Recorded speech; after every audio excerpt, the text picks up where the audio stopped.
पहला काम स्वभाव में ईजीनेस लाएं, दूसरा काम स्वभाव में पोलाइटनेस लाएं और तीसरा काम स्वभाव में स्वीटनेस लाएं, मधुरता, मिठास।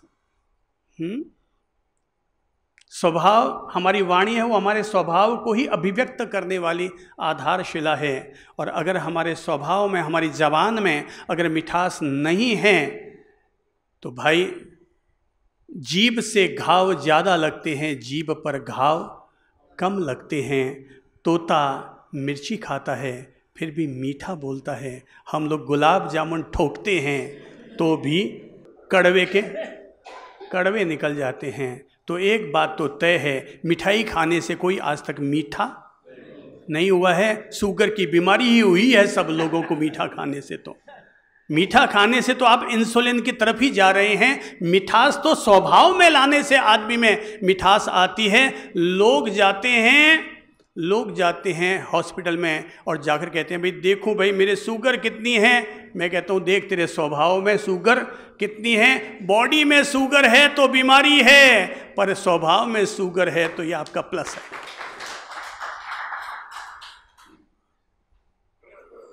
स्वभाव में अगर मिठास है तो ये आपके जीवन का प्लस है। आप भले दादा सा हैं, दादी सा हैं, कहते हैं बेटा छोड़ के गया, बेटी छोड़ के गई, बहू छोड़ के गई, भाई उन्हीं को छोड़ के जाते हैं जिनके स्वभाव में उग्रताएं होती है। तो मीठा मीठा बोल नहीं, थारा कोई पोतो थाने छोड़ने नहीं जावे, तेरी कोई बहू तुझे छोड़ के नहीं जाती, जी लो। बस केवल बच्चों से एक लाइन कह दो, बेटा तुम्हें जैसा जीवन जीना है वैसा जी लेना। बस केवल पब्लिक में ऐसा कोई काम मत करना कि पब्लिक में हमारी नाक नीची हो जाए। बाकी बेटा तुम्हें जैसा जीना है वैसा जीवन अपना जी लो। ये जो टोका टोकी वाली एक आदत अगर बुजुर्ग लोग अपने स्वभाव में से निकाल दें तो दुनिया की कोई बहू ऐसी नहीं है जो अपने ससुर को छोड़ना चाहे। दुनिया की कोई बहू ऐसी नहीं है। बहू 12 फुलका बनाती है, बुजुर्ग लोग खाते कितने, 2 ही तो फुलका खाते हैं। पर बुजुर्ग ठहरे बात बात में, अथारी सब्जी इनमा तो सब्जी कच्ची रहेगी, आज नमक तो गालनी भूल गया, इनमा तो दही खट्टो गाल दियो। तो मैं तो ये कह रहा हूँ भाई देखो, अच्छा स्वभाव जिनका है उनको तो भले घर में रखो तो भी दिल को जीत लेते हैं, और वो घर से बाहर जाते हैं तो भी लोगों का दिल जीत लेते हैं। कितना जीना है, 4 दिन का जीना है। स्वभाव मीठा रखोगे तो मरने के बाद भी याद किए जाओगे। तो स्वभाव में लाएं स्वीटनेस, बहुत मीठे रहे, मिठास से बोलें, मीठा मीठा व्यवहार करें। तो स्वभाव में क्या रखें? नंबर 1 बोल लो वापस। नंबर 1 ईजीनेस, सरलता। नंबर 2 पोलाइटनेस, विनम्रता। नंबर 3 स्वीटनेस, मधुरता। है क्या रखो? मधुरता। देखिए आपको बात बताता हूँ, हम लोग भीलवाड़ा में थे, पीछे वाली गली में ही रहने वाली एक बहन आई और आकर के कहने लगी, जहाँ हमारा बाहिती भवन में चातुर्मास था और वहाँ पर आज़ाद चौक में रोज़ाना प्रवचन देते थे, तो पीछे वाली गली में ही रहने वाली एक बहन आई और कहने लगी, बाप जी ये जो आपके यहाँ पंडित जी आते हैं ना, ज्योतिषाचार्य जी, इन्होंने ही मुझे एक नुस्खा बताया था। तो ये क्या बताया? बोले बाप जी मेरे और मेरे पति के बीच में 3 महीने से बोलचाल बंद है। तो हमने पूछा हुआ क्या? बाप जी बस बात थोड़ी सी हुई, उन्होंने मुझसे बोलना छोड़ दिया तो मैंने भी उनसे बोलना छोड़ दिया। पर अब 3 महीने हो गए बाप जी, एक घर में रहते हैं, वो ऊपर वाले कमरे में सोते हैं, मैं नीचे वाले कमरे में सोती हूँ, आपस में बोलते नहीं। खाना तो परोस देती हूँ पर न वो मुझे कुछ बोलते हैं न मैं उनको कुछ बोलती हूँ।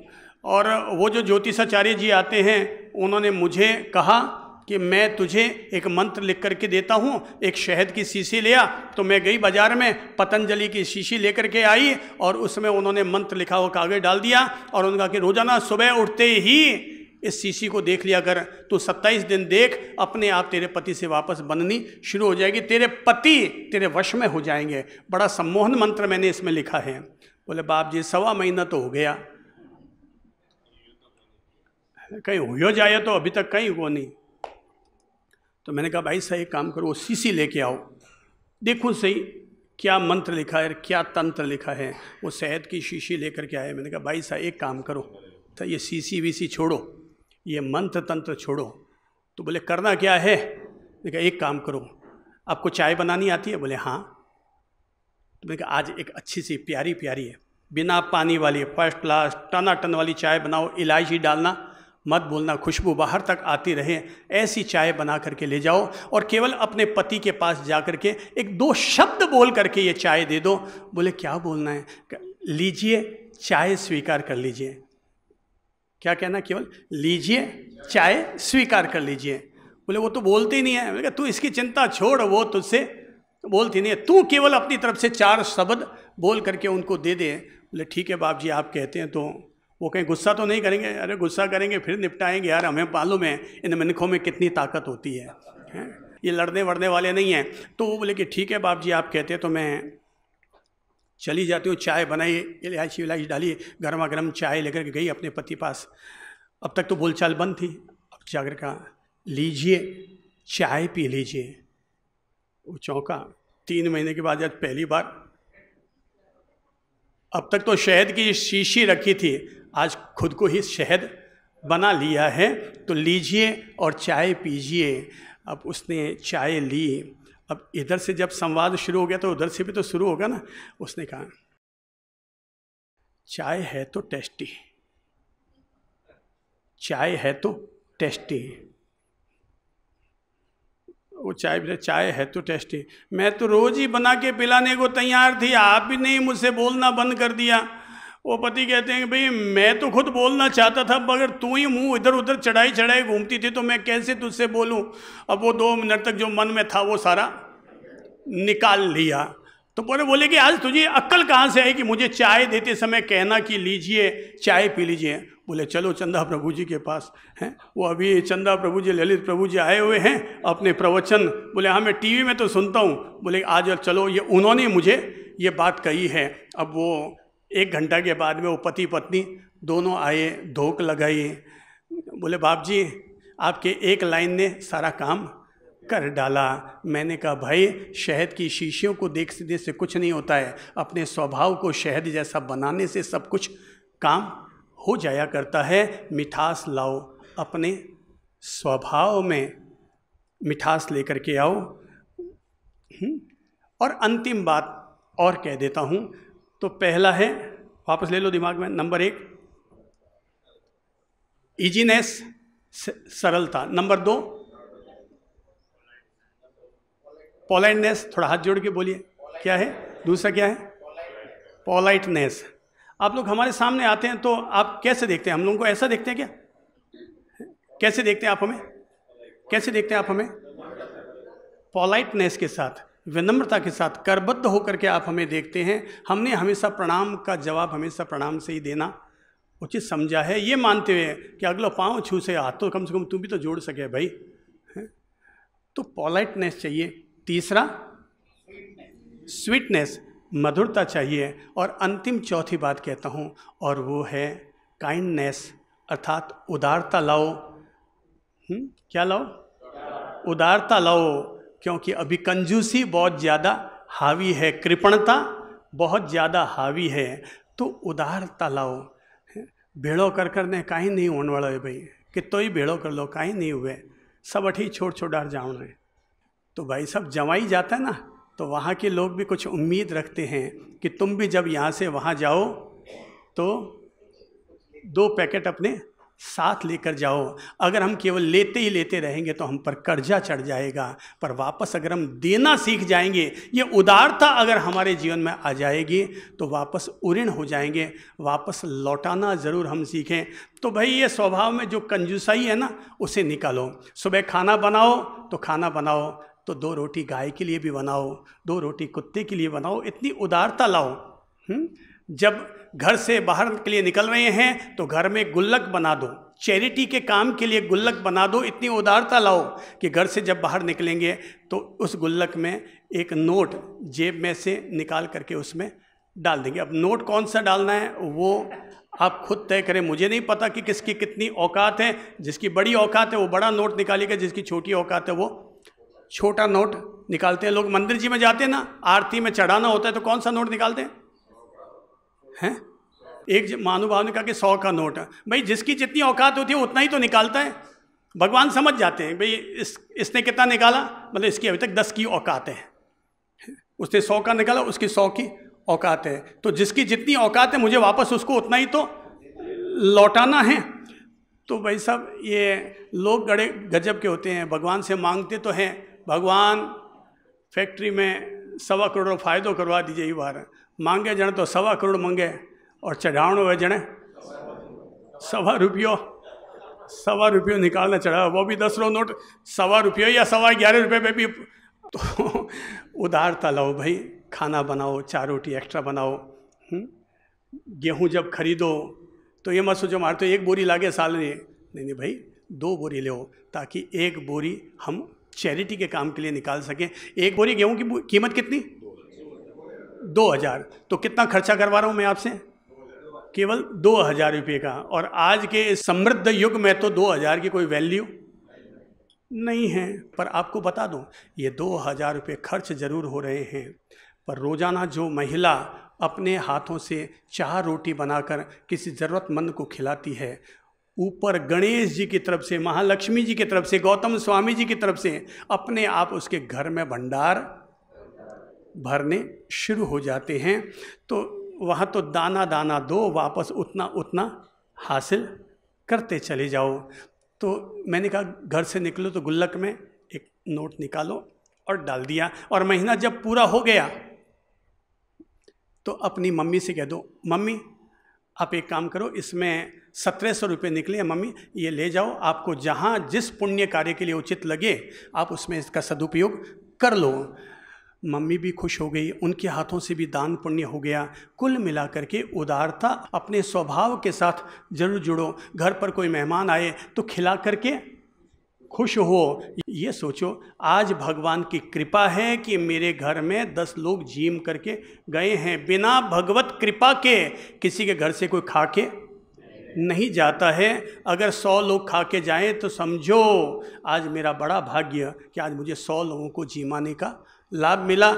दुनिया में कुछ लोग खा के राजी होते हैं और कुछ लोग खिला के राजी होते हैं। जो खा के राजी होते हैं वो मरते दम तक केवल खाना ही खाना उनको सूझता रहता है, लेकिन जो खिला के राजी होते हैं, भगवान किसी का कर्ज अपने पर चढ़ा कर नहीं रखते, वापस उतना उतना गुना करके उसको वापस लौटा देते हैं। चलिए बात अब समाप्त करता हूँ, अच्छे स्वभाव की तरफ आपको बढ़ाते हुए कि हम लोग अपने अपने नेचर को अब आज जैसा था आज से हम उसको पॉजिटिव बनाएंगे, स्वीट बनाएंगे, सॉफ्ट बनाएंगे, पोलाइट बनाएंगे, उसको इजी और हैप्पीनेस से भरा हुआ बनाएंगे।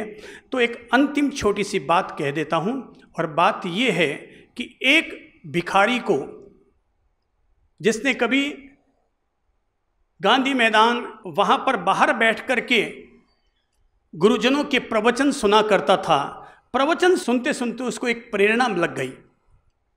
और प्रेरणा ये लग गई कि हम लोगों ने कभी कहा था कि तुम ये मत देखो कि आज तेरी औकात क्या है, तेरी जैसी भी औकात है उसमें से एक चिपटी निकाला कर और अपनी तरफ से दिया कर, जो तेरी औकात है। ये मत सोचो आज तुम गरीब हो। सफलता का इससे बड़ा फंडा और कोई हो ही नहीं सकता कि आज तेरी जो औकात है उसमें से एक चिपटी निकालो। जो भी तेरी औकात है, अगर समृद्ध बनना है तो समृद्ध बनने का राज है, जो तेरी आज औकात है उसमें से एक चिपटी रोजाना निकालना शुरू कर दो। अब जैसी तेरी औकात है उतनी चिपटी अपने अंदर से निकालो। एक भिखारी जो बाहर बैठा करता था उसको ये बात लग गई कि एक चिपटी मैं भी रोज निकालूंगा। भाई मेरी औकात तो भिखारी हूं, तो भिखारी की औकात कितनी, तो जो मिलता उसमें से एक चिपटी निकालता। कभी कबूतरों को दाना डाल देता, कभी कोई कुत्ता आ गया तो उसमें से उसको एक रोटी का टुकड़ा दे देता।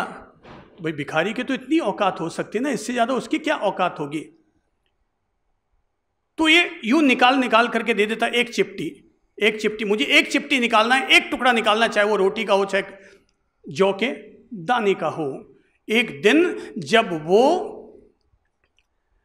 अपनी भिक्षा लेकर के बढ़ रहा था कि अब देखूं आज मुझे किसको एक चिपटी वापस निकाल के देना है, इतने में ही आसमान से एक देव विमान उतर करके आया और करीब आया, आकर के कहा, दो भाई जो तुम मुझे देना चाहती हो वो दो। उसने झट से झोली में हाथ डाला और एक चिपटी जौ की निकाली और उसके हाथ में थमा दी।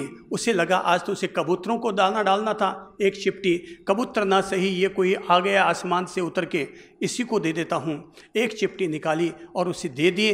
वो आगे बढ़ गया भिखारी, देव विमान भी वापस आसमान की तरफ चला गया। पर जो घर में पहुंचा, अपनी पत्नी से कहा, लो भाई जौ की खिचड़ी बना लो, आज मुझे भिक्षा में जौ मिले हैं। तो पत्नी ने जौ बीनने के लिए जैसे ही थाली में डाला तो टन टन की आवाज़ है, वो चौंकी, क्योंकि उसमें एक चिपटी सोने के दाने, उसमें एक चिपटी सोने के दाने थे।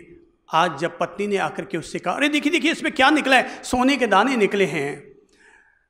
उस भिखारी ने अपनी पत्नी से मुस्कुराते हुए कहा, एक छोटी सी उदारता ने भी मेरे घर की स्थिति को आज बदल डाला है। वो एक चिपटी में जौ के दाने देता था, मक्की के दाने देता था, एक टुकड़ा मैं कुत्ते को देता था, ओह उसने ही मेरा भाग्य बदल दिया। और आज पूरा चिपटी भर के मुझे सोने के जौ और सोने के दाने मिल चुके हैं। आज उसको पता चला, उदारता जो भी रखते हैं उनके घर में हमेशा नौ निहाल हुआ करते हैं।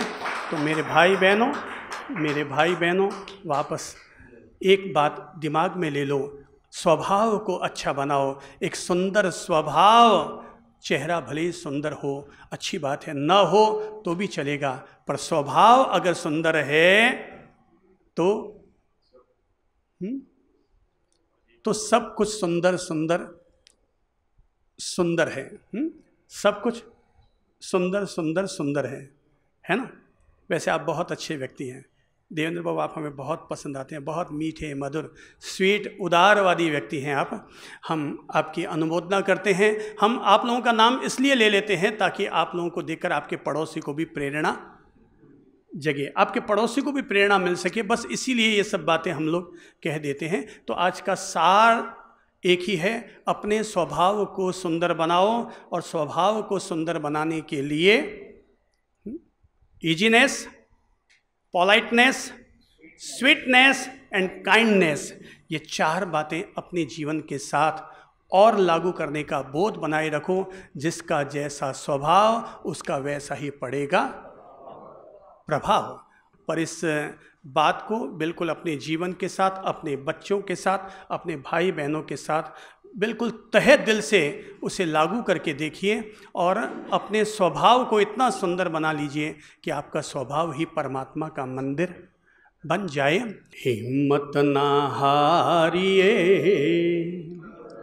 प्रभु ना बिसारिए, हंसते मुस्कुराते हुए जिंदगी गुजारिए, हंसते मुस्कुराते हुए जिंदगी गुजारिए। तो हिम्मत ना हारिए, प्रभु ना बिसारिए, हंसते मुस्कुराते हुए जिंदगी गुजारिए।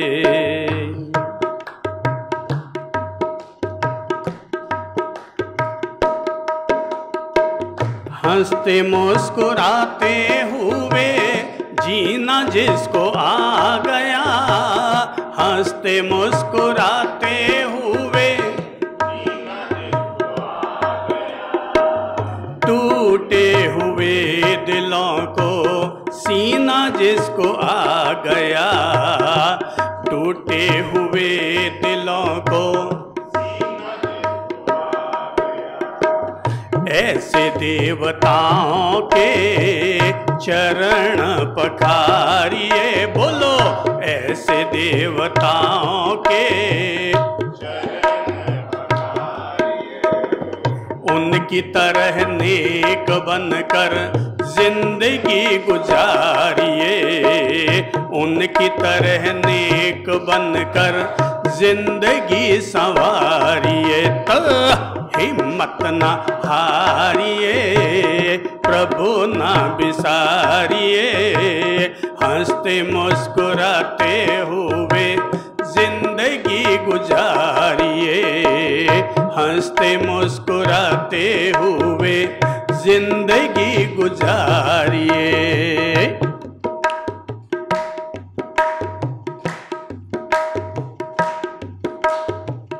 काम ऐसा कीजिए जिससे हो सबका भला, काम ऐसा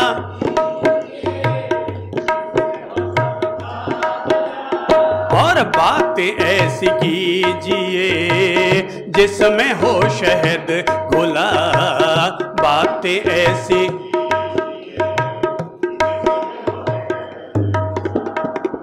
मीठी बोली बोल सबको प्रेम से पुकारिए, मीठी बोली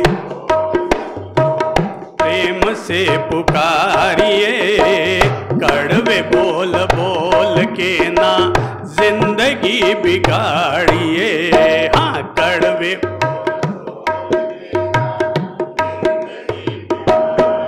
तो हिम्मत ना हारिए, प्रभु ना बिसारिए, हंसते मुस्कुराते हुए जिंदगी गुजारिए, हंसते मुस्कुराते हुए जिंदगी गुजारिए।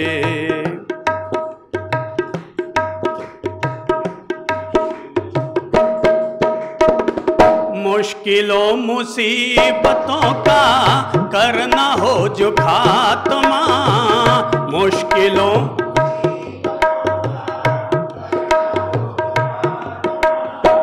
हर समय कहते रहिए शुक्र है परमात्मा, हर समय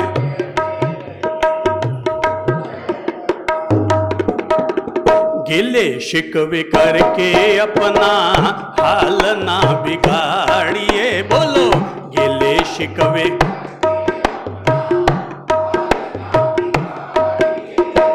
जैसे प्रभु राखे वैसे जिंदगी गुजारिए, जैसे प्रभु राखे वैसे जिंदगी गुजारिए। तो हिम्मत ना हारिए, प्रभु ना बिसारिए, हिम्मत ना प्रभु ना बिसारिए। तो हंसते मुस्कुराते हुए जिंदगी गुजारिए, हंसते मुस्कुराते हुए जिंदगी गुजारिए, हंसते मुस्कुराते हुए जिंदगी गुजारिए।